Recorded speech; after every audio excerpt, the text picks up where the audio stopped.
ኦኬ ብዙ ጊዜ የሆነ በህይወታችን ላይ አዲስ ነገር ወይም ደግሞ አዲስ ላይፍ ጆርኒ ስንጀምር ለምሳሌ በጤና በኩል ሊሆን ይችላል።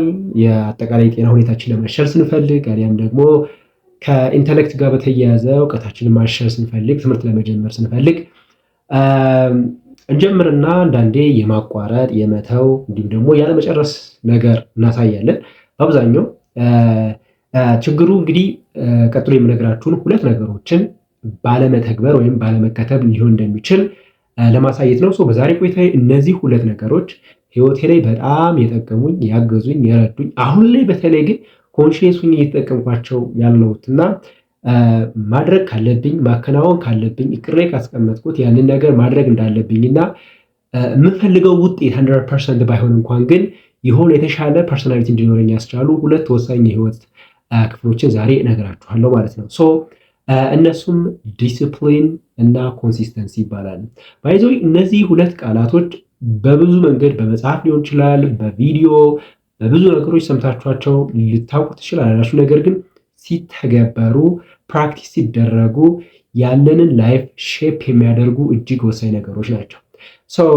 ሃይስኩል ላይ ወይም ደግሞ ኮሌጅ ላይ ያለሁኝ ሜቢ ኢንቴንሽናል ሆኜ ሜቢ ኮንሺየስ ሆኜ ነገሮችን እነዚህን ቃሎች ላላውቅ እችላለሁ። ነገር ግን ዓላማ ያልኩትን ነገር ስተገብር ነበር። የምፈልገው እንኳን ባይሆን ግን ሰምቲንግ ዳይሬክሽን እንዲኖረኝ ያስቻሉኝ ነገሮች ናቸው። ምን ማለት ነው ግን እያንዳንዳቸው? ዲሲፕሊን ማለት ምን ማለት ነው? ኮንሲስተንሲ ማለት ምን ማለት ናቸው? ሁለቱ አንዳንድ ሰዎች በተመሳሳይ አይነት መንገድ ይተረጉሟቸዋል። ነገር ግን ሁለቱ የተለያየ አይነት ትርጉም ያላቸው ሲሆን ነገር ግን አንድ ላይ መሄድ ይችላሉ። ኦኬ ሌትስ ስታርት ፍሮም ዘ ፈርስት ዲሲፕሊን።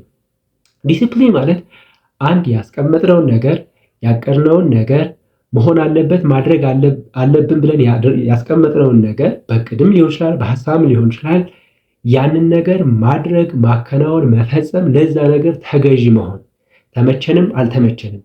ለምሳሌ ከስፖርት ጋር ለምሳሌ ብናያይዘው ስፖርት መስራት እንዳለብን በሐሳብ ደረጃ እናስባለን፣ እናቅዳለን፣ እናስቀምጣለን።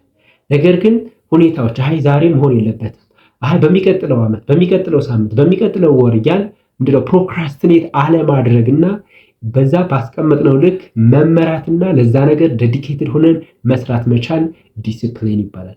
ባይዞ ለነገሮች በተለይ ለምንፈልጋቸው ነገሮች ላስቀምጥናቸው ነገሮች ዲሲፕሊን ከሌለን ነገሮችን ግብ ማድረስ አንችልም ማለት ነው። ስለዚህ ዲሲፕሊን ማለት ላስቀመጥነው ይሆናል መሆን አለበት የኔ ፐርሶናሊቲ መሆን አለበት ብለን ላሰብነው ነገር ተገዢ ሆነን መስራት ማከናወን that's called discipline ይባላል። ዲሲፕሊን በብዙ አይነት መንገድ ይሆናል። ለምሳሌ ዲሲፕሊን ከሶሻል ኢንተራክሽን ጋር ሊሆን ይችላል። ባለትዳርም ሲሆን ትዳር ላይ የምናደርጋቸው ነገሮች ሊሆን ይችላሉ። ወይም ደግሞ በትምህርት ላይም ለዛ ነገር ትምህርታችንን በደንብ መማር እንዳለብንና ለዛ ነገር ተገዢ ሆነን ያንን ትምህርታችንን መጨረስ እንዳለብን ሊሆን ይችላል። ፋይናንሻሊም ወይም ቢዝነስ ቢውልድ አፕ ለማድረግ ስንል እነዚህ የምናወጣቸው ወጪዎች የምናወጣቸው ኢነርጂዎች እንዲሁም ደግሞ ፋይት የምናደርጋቸው ኤክስተርናል ዲፊካልቲዎች ሊሆን ይችላል። እነዛን ነገሮች ፌስ አድርጎ ለነዛ ነገሮች ተገዥ ሆኖ መስራት ማከናወን ዲሲፕሊን ይባላል።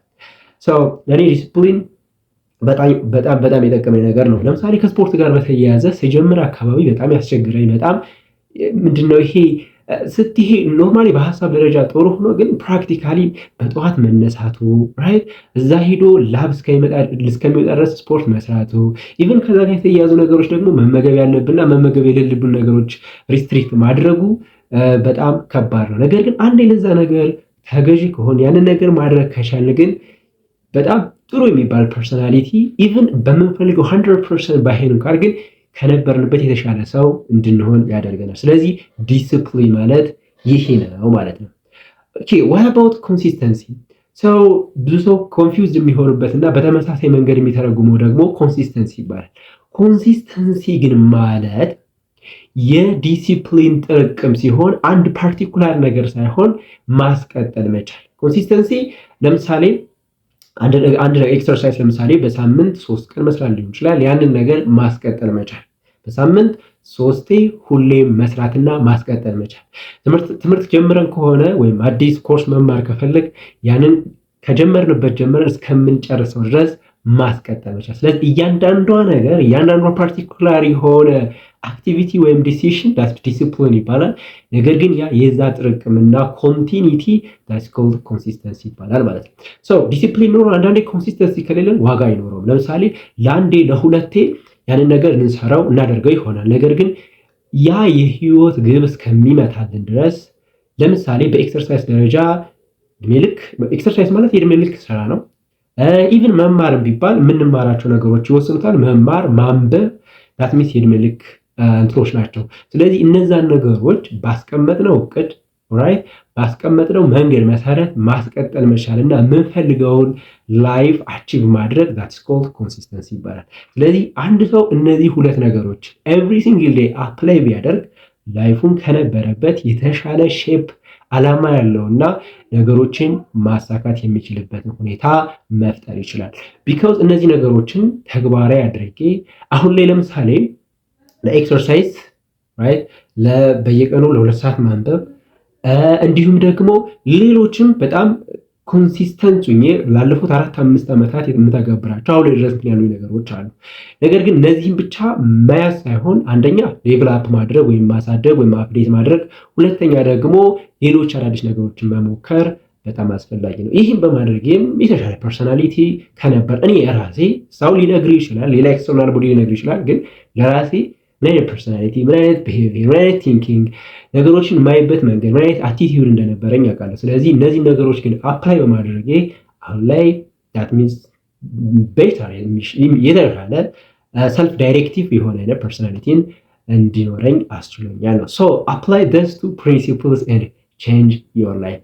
እዚያችሁን ሰጥታችሁ ስላያችሁ ስለተመለከታችሁን ከልብ እናመሰግናለን። ኮሜንት አስተያየት ካላችሁ ጻፉልን። እንዲሁም ደግሞ ሰብስክራይብ ያደረጋችሁ ሰብስክራይብ አድርጉልን። በሚቀጥለው እጅግ ጠቃሚ ወሳኝና ሌላ የህይወት ፕሪንሲፕል ይዘናችሁ እንመጣለን። ሶ ባይ ባይ።